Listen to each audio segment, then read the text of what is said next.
आम बजट में उत्तर प्रदेश को क्या कुछ सौगातें मिल सकती है, इसको लेकर काफी उम्मीदें यहाँ के लोगों में हैं। कुछ स्टूडेंट्स हैं, उनसे जानते हैं कि आखिर वो क्या सोचते हैं, किस तरह से प्रदेश के लिए कुछ खास किया जा सकता है। आपका नाम क्या है? रश्मि। रश्मि, क्या लगता है आपको, क्या डेवलपमेंट हो सकता है और क्या उम्मीद आपको लग रही है इस बार कुछ खास? एक उम्मीद हम यहाँ की टूरिज्म इंडस्ट्री से बहुत ज़्यादा कर सकते हैं। उत्तर प्रदेश को देखा जाए तो बहुत सारी ऐसी सौगातें मिली हैं जिससे टूरिज्म बहुत डेवलप कर सकता है। फॉर एग्जांपल काशी हो गया, आगरा, लखनऊ इटसेल्फ अगर हम देखें तो यहाँ भी बहुत सारी ऐसी चीज़ें हैं जो दुनिया भर से लोगों को आकर्षित करती हैं।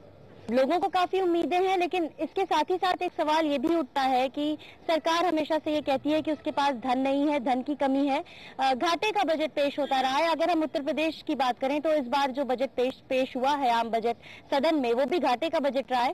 तो हम कुछ लोगों से जानते हैं, एक्सपर्ट से जानते हैं कि आखिर किस तरह से सरकार इस घाटे को कम कर सकती है और सरकार के सामने क्या कुछ जो चुनौतियां हैं वो हैं।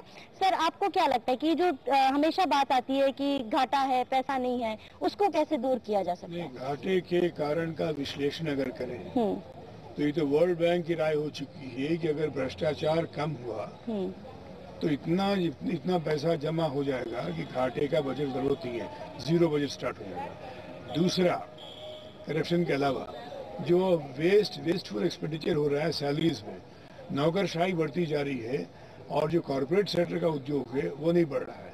वो बढ़ेगा तो उससे और लोगों के रोजगार बनेंगे, नई चीजें बनेंगी। खामखा अगर हम 100 क्लर्कों को भर्ती कर लें तो देश का फायदा उसमें नहीं होगा। अगर 10 उद्योगपति को ले आए, MBA को ले आए तो ज्यादा फायदा होगा।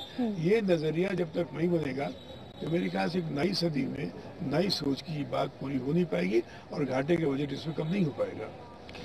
आपको क्या लगता है किस तरह से कम किया जा सकता है इस घाटे को, या सरकार क्या कर सकती है?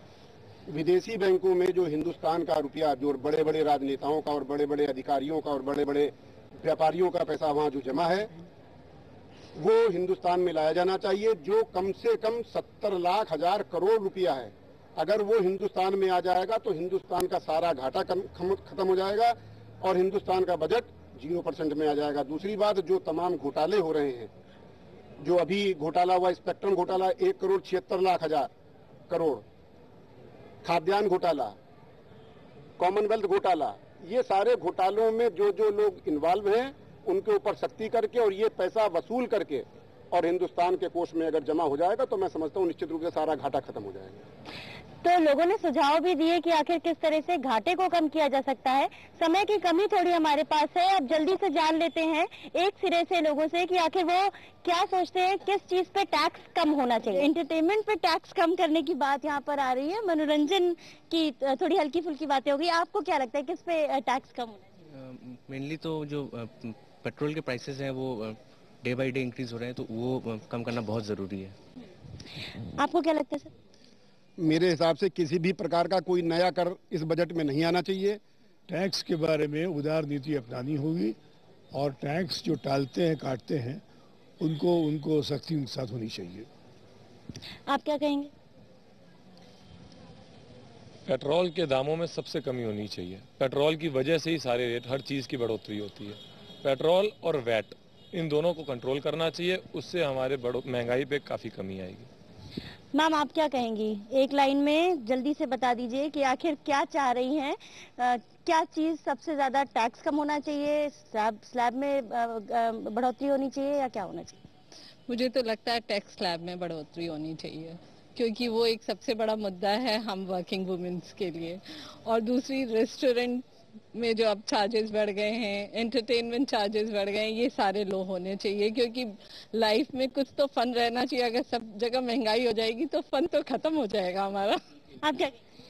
मैं कह रही है जो चिकन का काम होता है लखनऊ में, इसमें तो टैक्स नहीं पड़ना चाहिए, क्योंकि इसमें तो गरीब तबके के लोग ही जुड़े हुए हैं और इन लोगों के साथ अगर टैक्स पड़ेगा तब तो ये तो बहुत ही है, ये सरकार को सोचना चाहिए। आप बताइए। एक्चुअली टैक्स पूरी तरह से कम हो ना हो, हम ये क्यों नहीं सोच रहे कि रेवेन्यू जनरेट होना चाहिए। हम ये क्यों नहीं सोच रहे कि टैक्स नहीं देने वाला भी एक बहुत बड़ा क्लास है इंडिया में, बिलो पॉवर्टी लेवल है, जो टैक्स नहीं देता है।